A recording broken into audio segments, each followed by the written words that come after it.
এর নিচে কন্টিনিউ খনন করে যাই তাহলে আমরা কোথায় পৌঁছাবো? যদি বিজ্ঞানীরা পৃথিবী থেকে 5.5 কোটি কিলোমিটার দূরে মঙ্গল গ্রহ পর্যন্ত পৌঁছাতে পারে, তাহলে কেন আমরা পৃথিবীর ভিতর 12,740 কিলোমিটার লম্বা গর্ত খুঁড়তে গিয়ে বারবার ব্যর্থ হয়ে যাই? সর্বপ্রথম শুরু করা যাক পৃথিবীর সব থেকে উপরের লেয়ার থেকে, যেখানে আমরা বাস করি। আর এখানেই বাস করে পৃথিবীর 80% প্রাণী।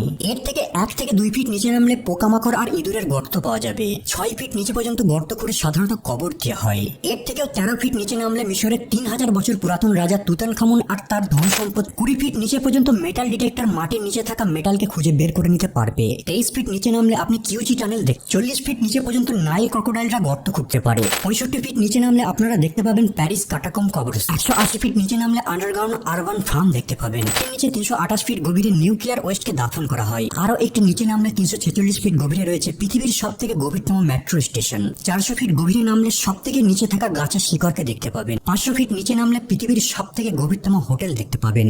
এর থেকেও আরো নিচে মানে 720 ফিট গভীরে রয়েছে পৃথিবীর সব থেকে গভীরতম নদীর তলদেশ। 950 ফিট গভীরে রয়েছে পৃথিবীর সব থেকে গভীরতম ট্রেন টানেল। 1000 ফিট নিচে যদি কোনো ব্যক্তি লুকিয়ে বসে থাকে, তাহলেও নিউক্লিয়ার মিসাইলের হাত থেকে বাঁচতে পারবে না। পাওয়া যাবে ডেড সি বা মৃত সাগর। থেকেও 2300 ফিট নিচে নামলে চিলির সানজোস মাইনে পৌঁছে যাবেন। 7257 ফিট নিচে রয়েছে পৃথিবীর সব থেকে গভীর। 10500 ফিট নিচে রয়েছে কোলার গোল্ড মাইন।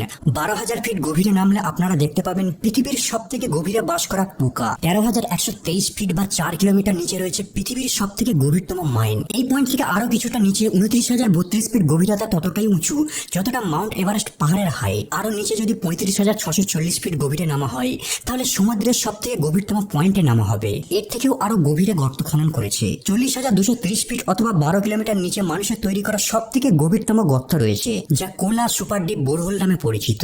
1997 সালে রাশিয়ার মিশন ছিল এমন একটা গর্ত খুঁড়বে তারা, যা পৃথিবীর সেন্টার পর্যন্ত পৌঁছে যাবে। কিন্তু 9 বছর ধরে কন্টিনিউ ড্রিলিং করার পর তারা এমন একটা পয়েন্টে এসে পৌঁছায় যেখানে টেম্পারেচার 200 ডিগ্রি পর্যন্ত পৌঁছে যায়। আর এর ফলে ড্রিল ইকুইপমেন্ট এতটাই গরম হয়ে যেত যে এর নিচে আর নামা তাদের কাছে সম্ভব হতো না। লেয়ারে ভাগ করা হয়েছে। প্রথম লেয়ারের নাম ক্রাস্ট, দ্বিতীয় লেয়ারটির নাম মেন্টাল, তৃতীয় লেয়ারটির নাম আউটার কোর আর চতুর্থটির নাম ইনার কোর। এতক্ষণ আমাদের খনন পৃথিবীর প্রথম লেয়ারে চলছিল। 70 কিলোমিটার থেকে নিচে নামলে আমরা মেন্টাল লেয়ারে পৌঁছাবো, যা 2900 কিলোমিটার মোটা। এরপর যখন আমরা 2900 কিলোমিটারের নিচে নামবো, তখন আমরা আউটার কোর দেখতে পাবো। 5000 কিলোমিটার গভীরে নামার পর আমরা পৃথিবীর ইনার কোর দেখতে পাবো, যা নিকেল আর আয়রন দ্বারা গঠিত, যার তাপমাত্রা 5000 থেকে 6000 ডিগ্রি সেলসিয়াসকে। বিজ্ঞানীদের মতে ইনার কোর আর আউটার কোর থেকে ধাতু গলে মেন্টাল লেয়ারের মাধ্যমে পৃথিবীর ক্রাস্টে পৌঁছায়, যেখান থেকে আমরা এগুলিকে বের করে আনি, যেমন লোহা, তামা, নিকেল, ম্যাগনেসিয়াম, অ্যালুমিনিয়াম, সোনা, রূপার মতো উপাদান। এগুলোর এরপর যখন আমরা সেন্টার ভেদ করে আরো নিচের দিকে নামবো, তাহলে সেম লেয়ারকেই দেখতে পাবো।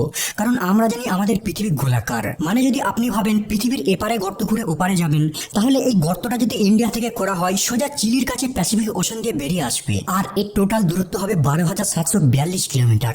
মানে যদি দুবাই পৃথিবীর সারফেস হয়, তাহলে পৃথিবীর সেন্টার হবে 6371 কিলোমিটার দূরে নর্থ কোরিয়ায়। কিন্তু আমরা মানুষেরা কেবল এখনো পর্যন্ত এই এতটা পর্যন্তই গর্ত খনন করতে পেরেছি।